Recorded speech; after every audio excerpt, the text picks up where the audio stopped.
Hello guys, welcome to management mantra. I am doctor Barkha Gupta. तो जैसा आप जानते हैं ये आपका अपना चैनल है जिसमें हम एंटी यूजीसी नेट की प्रिपरेशन कर रहे हैं और उस प्रिपरेशन के लिए आप लोगों को जो हेल्प चाहिए वो आप मुझे बता सकते हैं। टेलीग्राम पर भी मैसेज कर सकते हैं, as well as comment box में भी आप लोग बता सकते हैं। किस तरह के वीडियोज आप पसंद करते हैं वो भी आप लोग बता सकते हैं। लाइक आपको किस टॉपिक पर वीडियो चाहिए वो आप मुझे बता सकते हैं।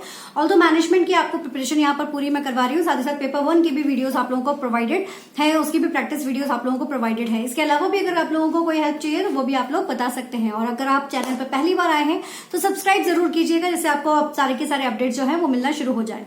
तो चलिए अब बात करते हैं कि कुछ जो मेरे सामने क्वेश्चंस अराइज हुए हैं बच्चों के कि लाइक जब भी आप लोग फॉर्म फिल कर रहे हो तो उस टाइम पर आप लोगों को कुछ प्रॉब्लम फेस हो रही है, तो उस प्रॉब्लम के रिगार्डिंग कुछ क्वेश्चंस आए हैं, तो उसके लिए हम यहाँ पर आपसे डिस्कशन करने वाले हैं। तो जैसे पहला क्वेश्चन जो पूछा गया है दैट इज कि जब अगर फॉर्म में कोई गलती हो जाए तो हम क्या करें। तो गाइज देखो, पहली चीज तो ये है कि कोशिश ये करिए कि फॉर्म में गलती ना हो। ये सबसे पहली चीज है कि फॉर्म में गलती ना हो। जब भी आप कोई चीज फिल कर रहे हो तो उसको डबल चेक करके फिल करिए, ये बहुत जरूरी है। और जब आप उसको फिल कर देंगे, फिल करने के बाद अगर इनकेस कोई गलती हो भी जाती है तो जैसा कि आपका जो नोटिस आया हुआ है उसमें क्लियरली मेंशन है कि आपकी करेक्शन विंडो ओपन होगी, लेकिन वो करेक्शन विंडो सिर्फ 2 दिन के लिए ओपन होने वाली है, जो कि आपकी 20 मई के बाद ओपन होने वाली है। तो 21 से 23 मई तक वो ओपन होने वाली है। उसमें अगर आपका कोई भी करेक्शन अगर होता है तो आप अपना रजिस्ट्रेशन नंबर डाल के आपका जो भी करेक्शन है उसको करके सेव कर दीजिएगा, करेक्शन हो जाएगा। बट कोशिश ये करिए कि किसी तरह का कोई भी करेक्शन ना हो। और इस वीडियो को बनाने का सबसे बड़ा उद्देश्य यही है कि जितनी जल्दी हो सके आपके ये डाउट्स क्लियर हो जाए और आप जल्दी से अपना फॉर्म फिल कर दीजिए, क्योंकि जितना ज्यादा आप डिले करेंगे उतना ज्यादा आप लोगों के लिए भीड़ बढ़ती चली जाएगी। ठीक है, तो लास्ट के लिए सभी बैठे होंगे, तो इसलिए कोशिश ये करिए अभी से ही अपना काम करके फिनिश कर दीजिए। दूसरी इंपॉर्टेंट चीज जो मुझे आप लोगों को बतानी है वो ध्यान रखिएगा कि जो फोटो आप अपलोड करने वाले हैं लाइक आपके जो फॉर्म में, उस फोटोज की कॉपीज अपने पास जरूर रखिएगा। कि समटाइम इट्स हैपन कि किसी सेंटर में पिछले साल ये देखा गया था कि वही सेम फोटो मांगी जा रही थी जिसमें आप लोगों ने फॉर्म में अपलोड की थी, तो इसलिए उस फोटोज को जरूर अच्छे से संभाल के रखिएगा। फिर दूसरा डाउट आ रहा था कि क्या हम 2 सब्जेक्ट में एंटी यूजीसी नेट का फॉर्म भर सकते हैं कि नहीं भर सकते हैं। तो गाइस सबसे पहली चीज आप लोग ये चीज हमेशा ध्यान रखिए कि किसी भी ऑनलाइन कोर्स को, जो भी आप ऑनलाइन आप कोर्स का एग्जाम देते हो, तो उसमें आप लोगों को 2 सब्जेक्ट्स अलाउ नहीं होते हैं। और एनटीए की जो फॉर्म फिलिंग की जो ब्रोशर है आपका, तो उस ब्रोशर में भी साफ साफ मेंशन है कि अगर इस तरह का कोई भी एक्ट पाया गया, जैसे कई बच्चों के माइंड में ये रहता है कि संस्कृत के 2 पेपर्स होते हैं तो दोनों को हम साथ में भर दें, या फिर मैनेजमेंट और लेबर वेलफेयर का साथ में भर देते हैं, या फिर मैनेजमेंट और कॉमर्स का हम साथ में भर देते हैं, तो ये आप नहीं कर सकते हो। इस तरह का अगर आप कुछ भी करते हो और अगर ये चीज आप लोगों की होती है कि एक साथ में आपने दोनों पेपर फिल किए हैं, तो आपका जो नेट है वो कैंसिल हो सकता है। तो इतना बड़ा रिस्क बिल्कुल मत लीजिएगा। तो इसलिए ये जो है वो एक बार में एक क्लियर करिए, एक तरह से फोकस होकर चलिए, वो ज्यादा बेटर रहेगा आपके लिए। ठीक है, फिर एक मेरे पास क्वेश्चन आया था कि लाइक पोस्ट ग्रेजुएट लाइक जो पोस्ट ग्रेजुएशन के जो सब्जेक्ट्स है उनमें कौन कौन से सब्जेक्ट्स हम भरें जो आपके फॉर्म फिलिंग में जो दिए गए हैं।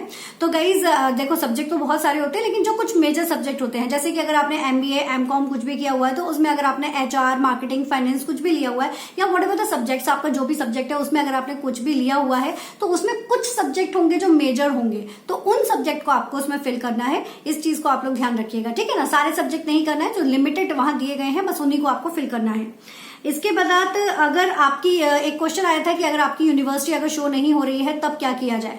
तो अगर आपकी यूनिवर्सिटी शो नहीं होती है तो एक ऑप्शन वहां पर दिया गया है अदर का। ठीक है, तो अदर का जो ऑप्शन दिया गया उस पर आप क्लिक कर दीजिए, तो दैट इज लाइक अदर में आपका वो चीज आ जाएगी। नाउ एक क्वेश्चन मुझसे पूछा गया था कि अगर हम साइंस स्ट्रीम को बिलोंग करते हैं तो क्या हम किस स्ट्रीम से एंटी यूजीसी नेट का फॉर्म भर सकते हैं। तो किसी भी स्ट्रीम से आप नहीं भर सकते। एंटी यूजीसी नेट जो है वो साइंस स्ट्रीम के लिए नहीं है। तो अगर आप साइंस स्ट्रीम को बिलोंग करते हैं तो you just wait for CSIR NET. जो CSIR नेट है वो आप लोगों के लिए बनाया गया है, जो भी बायोलॉजी के बच्चे हैं, माइक्रोबायोलॉजी, बायोटेक्नोलॉजी, मैथ्स स्ट्रीम्स के हैं, फिजिक्स के हैं, तो आप लोगों के लिए स्पेशली बनाया गया है CSIR। तो आप वहां पर आप फिल करेंगे, उसके भी फॉर्म बहुत जल्द निकलने वाले हैं। एक क्वेश्चन और आया था आपका कि लाइक अगर आप परसुइंग है MBA MCOM या मतलब पोस्ट ग्रेजुएशन अगर आप परसुइंग है तो क्या आप इस फॉर्म को फिल कर सकते हैं या नहीं कर सकते, या एग्जाम दे सकते हैं या नहीं दे सकते हैं। तो बिल्कुल, आप चाहे फर्स्ट सेमेस्टर में हो यानी कि आप फर्स्ट ईयर में हो, चाहे आप सेकंड ईयर में हो, दोनों ही ईयर्स के बच्चे NTUGC नेट का एग्जाम फॉर्म फिल कर सकते हैं। और पोस्ट ग्रेजुएशन में आप परसुइंग हैं तो आप एग्जाम का फॉर्म फिल कर सकते हैं, क्योंकि वहां पर एक गाइडलाइन दी गई है कि एग्जाम में अपेयर होने के 2 साल के अंदर अंदर आपको आपका नेट जो आपका पोस्ट ग्रेजुएशन है वो मिनिमम क्राइटेरिया 55% का जो दिया गया है उसके अकॉर्डिंग आपको क्लियर करना है। तो अगर आप वो क्लियर कर देते हैं तो आपका जो नेट का सर्टिफिकेट है वो 2 साल तक वैलिड रहेगा।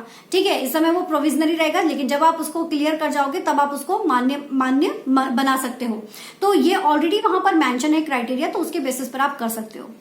नेक्स्ट एक क्वेश्चन और पूछा गया था कि रिगार्डिंग द रिसर्च के जो बच्चे हैं उनके लिए क्या एज लिमिट प्रोवाइडेड है या नहीं है। तो बिल्कुल, जो अलग से रिसर्च के लिए जिन्होंने रिसर्च प्रोजेक्ट्स में काम किया हुआ है तो उनके लिए भी कुछ रिलैक्सेशंस प्रोवाइडेड है एज में, तो वो आप यहाँ वहां देख सकते हो। जो आपका फॉर्म है उसमें ऑलरेडी वो चीज गिवन है, जो आपका अभी निकल कर आया ना सर्कुलर, तो उसमें वो चीज वहां पर गिवन है।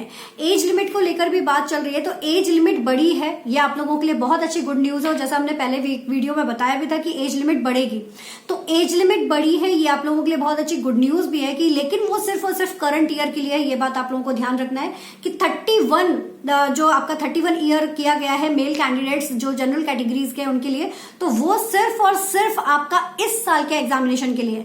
नेक्स्ट एग्जामिनेशन जब होगा तो वो हो सकता है क्राइटेरिया दोबारा से पुराना आपका जो 30 साल वाला था वही आ जाए। सेम जो आपके रिजर्व कैटेगरीज है, फीमेल्स और SC ST OBC जितनी भी आपकी कैटेगरीज है, उन सबके लिए जो क्राइटेरिया बनाया गया है वो 36 ईयर्स यानी कि 5 ईयर्स एक्सटेंशन के साथ में कर दिया गया है। लेकिन सिर्फ इस करंट ईयर के लिए, करंट एग्जामिनेशन के लिए है वो। नेक्स्ट एग्जामिनेशन के टाइम पर हो सकता है कि ये क्राइटेरिया आपका चेंज हो जाए, मतलब पुराना ही क्राइटेरिया दोबारा से अप्लाई हो जाए। तो वो सिर्फ अभी के लिए है, जस्ट बिकॉज की पैंडेमिक की वजह से बहुत सारे बच्चे ऐसे हैं जिनकी एज निकल चुकी है, तो उन लोगों के लिए स्पेशली इसको दिया गया है। और उसमें भी एक लिमिट मौजूद है कि जिस मंथ में एग्जाम कंडक्ट होना है उस मंथ की फर्स्ट जो डेट है वहां तक अगर आप 31 ईयर के रहते हो तब आप उसको अप्लाई कर सकते हो। ठीक है, तो ये कुछ आप लोगों के क्वेश्चंस थे रिगार्डिंग जो भी आप लोगों के, मुझे लगता है कि ऑलमोस्ट सारे क्वेश्चंस मैंने अटेम्प्ट कर दिए आप लोगों के क्लियर। यस, नेट GRF के नेट के लिए कोई भी एज लिमिट नहीं है, GRF के लिए एज लिमिट है जो आपको फॉलो करनी है। तो ये कुछ क्वेश्चंस थे जो मुझसे पूछे जा रहे थे रेगुलर बेसिस पर, तो वो मैंने आप लोगों को बता दिया है। तो अगर और भी कोई क्वेश्चन है तो आप लोग मुझे कमेंट बॉक्स में या फिर आप लोग टेलीग्राम पर सेंड कर सकते हैं, तो वहां पर भी आपके उन क्वेश्चंस को देख लिया जाएगा और उसके रिगार्डिंग वीडियोस बना दी जाएगी। और किसी एक स्पेसिफिक पॉइंट जिस पर आप समझना चाहते हो और उसके ऊपर वीडियो चाहते हो तो वो भी जरूर मेंशन कीजिए, जिससे उसके लिए भी आपके लिए वीडियोस अपलोड कर दी जाए। Okay guys, thank you so much. और जैसा आप जानते हो कि आप लोगों की प्रिपरेशन ऑलरेडी चल रही है, अभी हमारा सिलेबस जो है वो ऑलमोस्ट कंप्लीट होने पर है। यूनिट 10 मैनेजमेंट की हम कर रहे हैं और साथ ही साथ इसके बाद मार्केटिंग का एक टॉपिक है कंज्यूमर बिहेवियर, उसको हम स्टार्ट करेंगे। तो उसको कंप्लीट करने के बाद में हम MCQs की प्रैक्टिस शुरू कर देंगे, तो वो वाला फंडा हमारा काम कर रहा है। तो लेट अस सी कि जितनी जल्दी हो सकता है हम अपनी प्रैक्टिसेस को कर रहे हैं, बीच बीच में भी हम प्रैक्टिसेस के सेशंस करते जा रहे हैं। तो आप किस तरह के वीडियोस और प्रेफर करते हो, लाइक आपको MCQs ज्यादा पसंद है या फिर आप थ्योरी चाहते हो, या फर्स्ट पेपर के आप MCQs या फर्स्ट पेपर की थ्योरी चाहते हो, किस तरह के आप प्रिपरेशन वीडियोज और चाहते हो, उसके लिए आप जरूर कमेंट बॉक्स में बताइए। आप लोगों को डेफिनेटली वो चीज प्रोवाइड की जाएगी। Thank you so much. All the best.